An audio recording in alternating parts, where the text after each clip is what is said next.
Let's do this. So, I am Mayor Watt. I run ohmTown.com. And so I've been watching Plur1bus. I'm not going to throw anything other than that right there up on my screen. There are people that are talking about it and looking at meaning and whatnot behind it, and making references to things like blood dripping onto the floor as donuts, as if it's a reference to a callback to the donuts from the beginning of the series. And it's really nothing more than that's what blood does when it drops straight down. And I thought that it was really interesting. And so I figured I'd talk about it because I really dig this show, even though sometimes there's these slow moments throughout it. I just wanted to talk about it. While other people are like posting video of the content, I'm curious if anybody's going to be interested in this.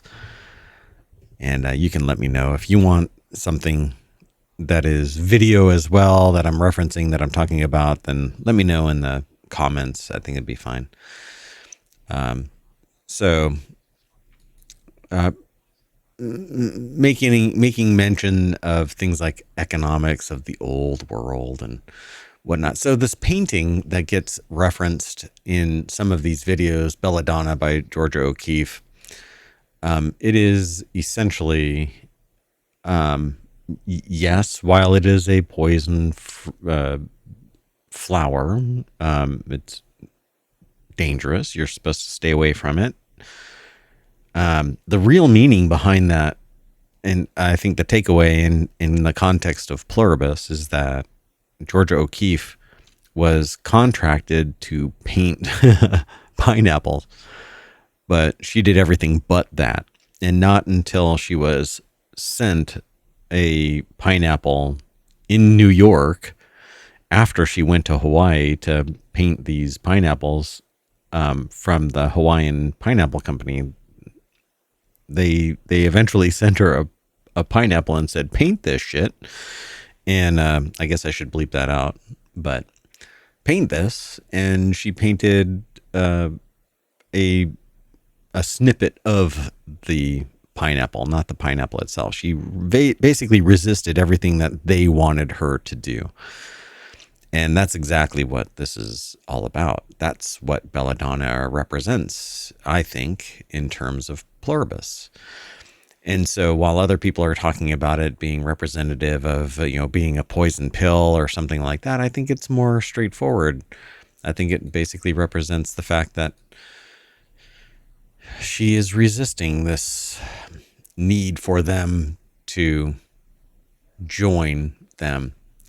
Now, Manusis is basically a riff off of this idea that there's somebody that's going to be the white knight, the person that is championing the cause of humanity, and that's him. He's basically trying to stick to the social contract where everybody is earning a wage and doing the right thing and not succumbing to everybody else, somebody else's whim, right? There's the powers that be saying you need to be a certain way, which in some cases, I suppose that might be apropos, but in this instance, this is the survival of the human species, because I think the real core of Plur1bus is that it is an RNA turned into a virus that turned into a mechanism by which humanity can be wiped out,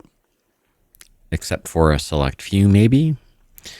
And thus, when the aliens come, there isn't anything left except a thriving planet that is devoid of any riches, because except for things that fall on the ground, these new humans, these modified humans, can't consume anything, right?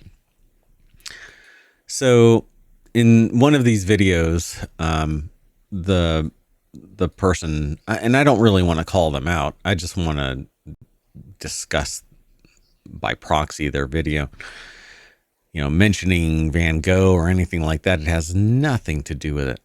I don't think one iota And mentioning these people sleeping in a concentrated area of space because it's having to do with like prison or something like that. The hive mind doesn't care about that. The hive mind doesn't have any interest in personal benefit. It's all about just surviving and surviving long enough to just passively die away. And again, we go back to the fact that they're not consuming anything. They're only utilizing whatever they need to not die by way of a violent effect, a violent act, a war, or anything like that. Right? So this is like the non-sociopathic version, I suppose, of wiping out humanity, right? It's like Alien.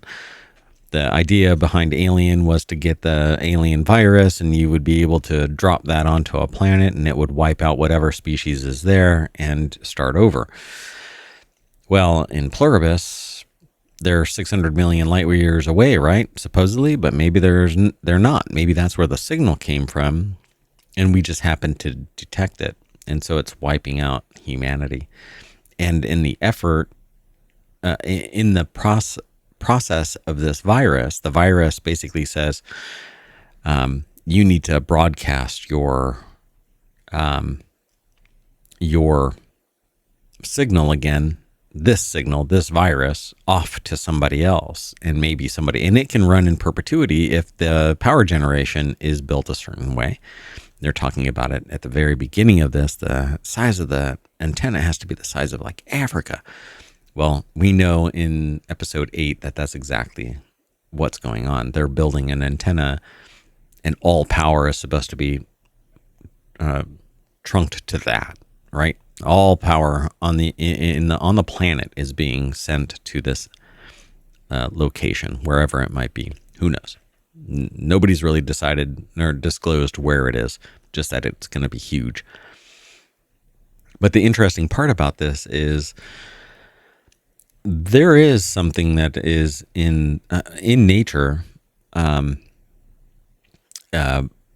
Mushrooms, spores, spawn from a central location and spread everywhere, and those spores consume everything to make more spores. That's basically what, not a virus, but a fungi.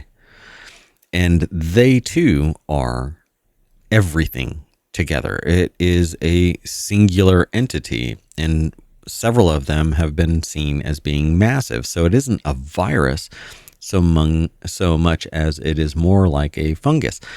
Now, I've always thought that we as humans give off an energy field, when science has already shown that we do. And I think that we have a quantum state that allows us to perhaps feel each other, detect each other, communicate with each other, but we don't. We just don't have that capability. If we ever did, we don't now. But whatever it is, we give off an energy state. We are a battery. We are an electromagnetic field. Most living thing, as far as I know, every living thing gives off an electromagnetic field because we are basically a biological battery. So the rest of this, to me, is fun science fiction. I think it's a fun story. But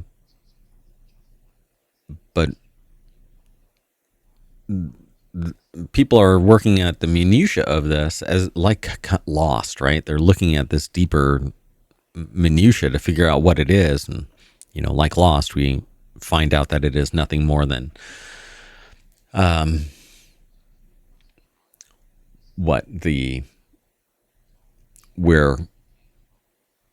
it's the period between our demise and the afterlife or whatever, right? But in this case, that's not what's going on. This radio frequency could be right? A frequency by which we all communicate, right? Now, there is a frequency of humans, of hydrogen, that's very well known. But I don't know of anything that operates at 8.1 or 8.613 megahertz. So I'm really curious what they're kind of hinting at. And then this other YouTuber is talking about the sky room. They refer to red in this period in their video, but red is nothing more than something that is fundamentally used in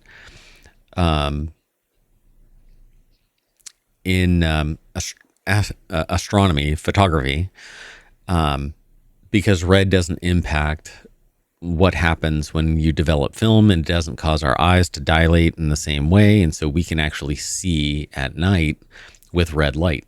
That's the purpose of the red light. There really isn't anything else. And yeah, while they confirm the red light side of the giant satellite thing of things, we knew that this was something that was part of it. It wasn't that big of a deal. And so I find it really interesting.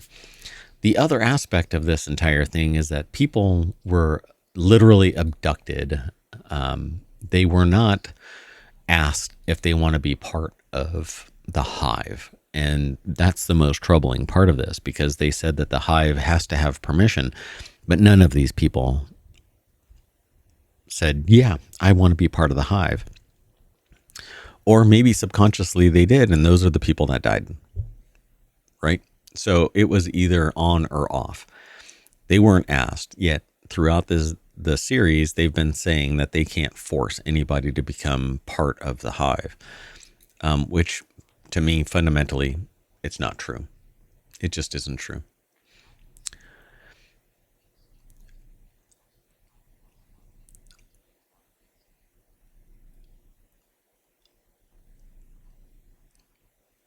And in this video, they talk about water and whatnot, but I don't think that has anything to do with it, short of the fact that this other planet is supposedly all kinds of water and whatnot. But I just thought it was really interesting because they kept on talking about certain aspect of things.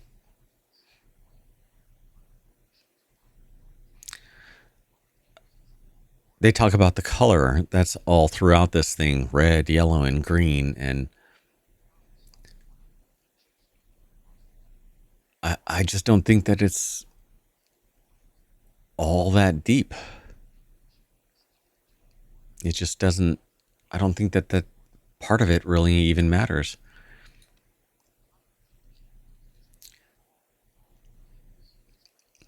So there has been other people that are talking about the fact that they believe that Zosha is pregnant, and that they found the eggs that Carol had frozen, and they're actually now in Zosha. And it's going to create a conflict because they'll be able to essentially get the material without her, because there's stem cells that they need. They'll get the stem cells from there, and thus be able to resolve the problem, because Carol says she's not going to accept anybody taking those stem cells, right? Well, they can get it from Zosha if she's carrying Carol's eggs. Quite fascinating, right? The implantation of IVF. So at the end of the episode, they say that there's going to be a visitor, but maybe that visitor isn't necessarily going to be Menusos, right? Maybe it's going to be Carol's kid. Quite fascinating, huh? The whole problem with this entire series is that it basically leads to one conclusion, which is all of humanity is wiped out because a signal came from outer space and was translated into DNA that infected a mouse that eventually bit a scientist, and then it was translated via a virus into something that took over the rest of the world. And supposedly it would have been more peaceful with less death if not for the fact that they were discovered by somebody within the military, in the government. So they believe that this other content creator is saying that Manusos is going to go up to the United States, find Carol, and then meet Carol. But I think that all of the stuff that's going around Carol is nothing more than a distraction, trying to keep her from pursuing the reversal of this virus. But I think it's going to take more than Carol and Manusos to reverse this. None of them are scientists. There aren't enough scientists to reverse it. And so the people who do exist are going to be the remainders of humanity. So I guess we'll see, because this is going to end before the end, if you know what I mean. So I'm really curious. What do you think?